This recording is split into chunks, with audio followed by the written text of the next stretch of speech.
Hello, I'm Professor Harkness, and welcome to my English 101 online course. I just wanted to briefly hop on and show you how to navigate the course. First things first, you want to make sure you complete the online orientation.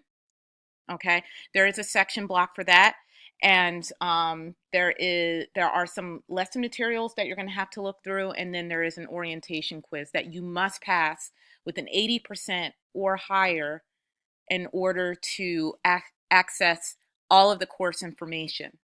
All right, so in order for you to see everything on the course and also to submit assignments, you have to pass that orientation with an 80%, with a grade of an 80% or higher.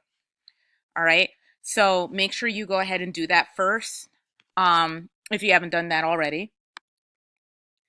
And once you do that, I just wanted to show you some basics. Once you finish your orientation, you're in the course. One of the first thing that you should do is you should go into class information. All right, and I'm going to show you that. So once you click on class information, you took the orientation quiz, you have access, and you're able to click on class information. You'll see some resources that I put up for you.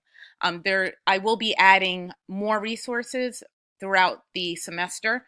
But more importantly, I do want you to concentrate on two things, especially in the beginning of the course. I want you to concentrate on reading the syllabus, which is really important. That should be the first thing you read.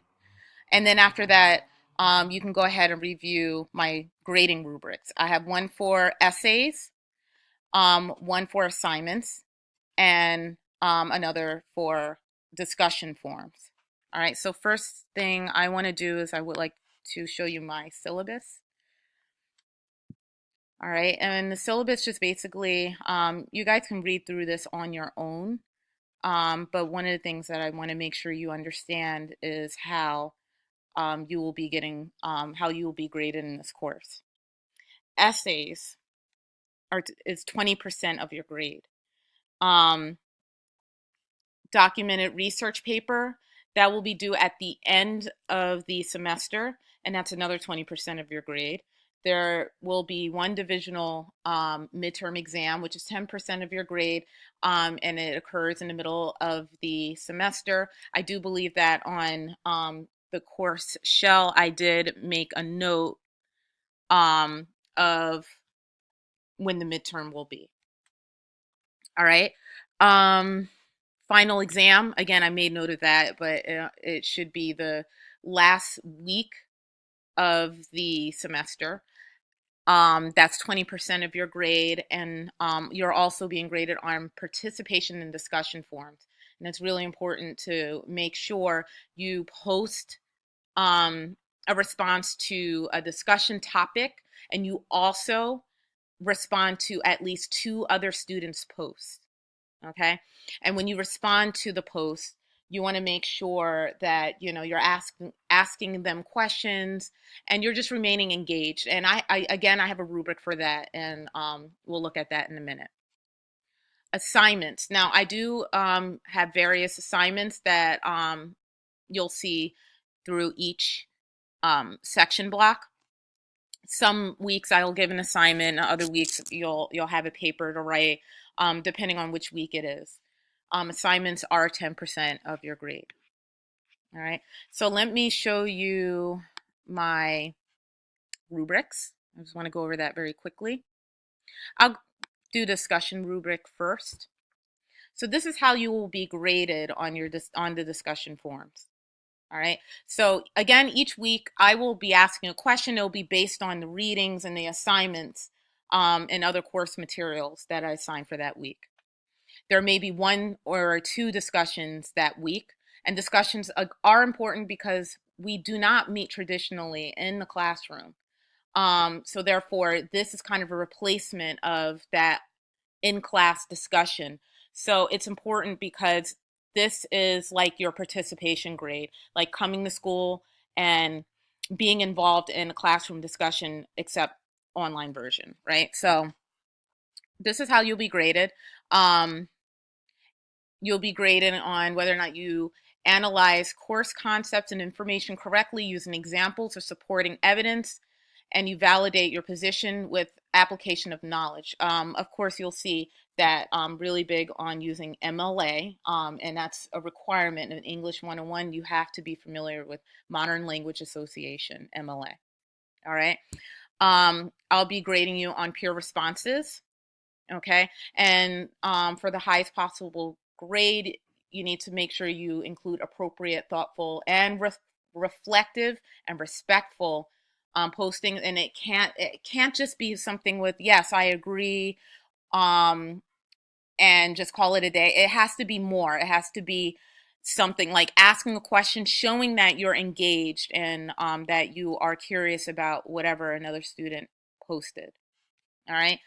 Um, utilize correct grammar, spelling. I'll be grading you on that. And of course, you have points of whether or not you submit it on time. However, discussion forms, I cannot accept late submission of discussion forms. I cannot accept those late. And that's only because if you, for example, don't come to class one day, you're not involved in the discussion that class, then you can't make it up, right? You can't make it up. Like if this was a traditional classroom and you miss class and you weren't involved in the discussion, there's no way to turn back time to make that up. So it's the same concept. If you miss a week and you didn't do the discussion, once that week closes and that discussion closes, then that's it. All right. And of course, a week goes from Monday to Sunday. So you'll have from Monday to Sunday to post your discussion and responses to classmates. And of course, due dates will be up within each week. All right. I also wanted to go over very briefly with you my essay rubric. Okay. Now my essay rubric, in this class, we will be writing 5-paragraph essays. I'm grading you on format, mechanics, content, organization, and grammar. All right. So I'm not going to go through this with you. I'm going to leave this up to you to just kind of go through on your own, read. And if there's anything you don't understand within this, like for example, MLA, I have that posted under class information. And also some of the parts of an essay, like the introduction, the body, the conclusion, thesis statement. I have a lot of resources that I will be posting on class information that goes over and just clarifies the organization of your essay. I also have an outline. So if anytime you are writing an essay, you can just follow that outline. And chances are you'll be the essay, you'll do good on that essay if you follow that outline. All right. And then last but not least, an assignment rubric. So I'm only grading you in 3 main areas. For an assignment, like for instance, if I'm asking you a question from your workbook or if I assign something from the online workbook, all right, I just expect you to make sure it's, again, an MLA, that you are fully answering the questions and you're showing understanding of the concepts, you're completing the readings and then answering the questions using evidence within your answers, and also that your spelling and grammar is on point. So that's it. That's all I really wanted to show you within this video. If you have any questions, if you haven't done the orientation yet, you can email me. My email is jharkness at webmail.essex.edu. It is in the syllabus. It is also in the welcome email I sent. Once you are in this course and you finish your orientation, you have access to everything, you can, I highly encourage you to use Moodle messages to contact me. So if you have any questions, you can reach me in any of those ways.